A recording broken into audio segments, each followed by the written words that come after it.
On va faire une petite introduction sur le chapitre 4. Le chapitre 4, c'est travail et énergie. Donc, ce chapitre-là, on a un petit peu vu en 13e année.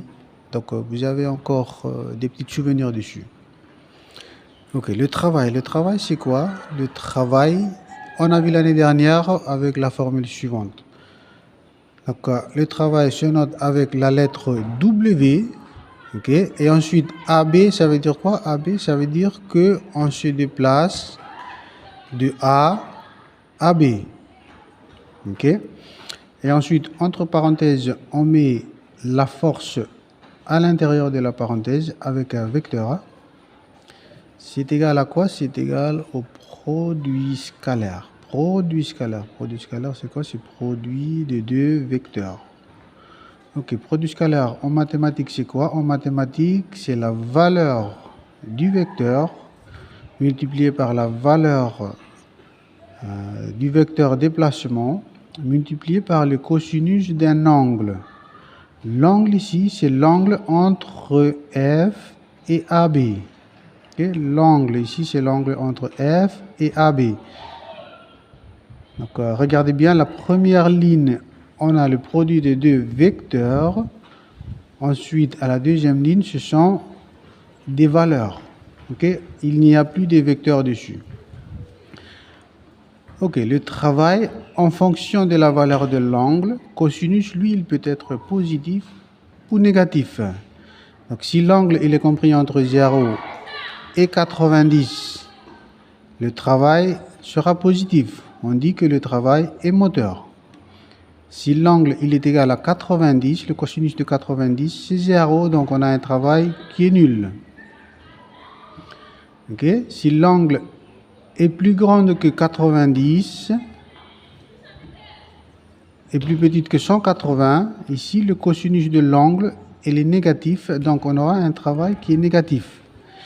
Le travail est alors résistant. Okay? Résistant. L'unité du travail, c'est en joule. Okay? Un joule, c'est un J majuscule. Donc, le travail, c'est quoi? Le travail, c'est une mode de transfert d'énergie.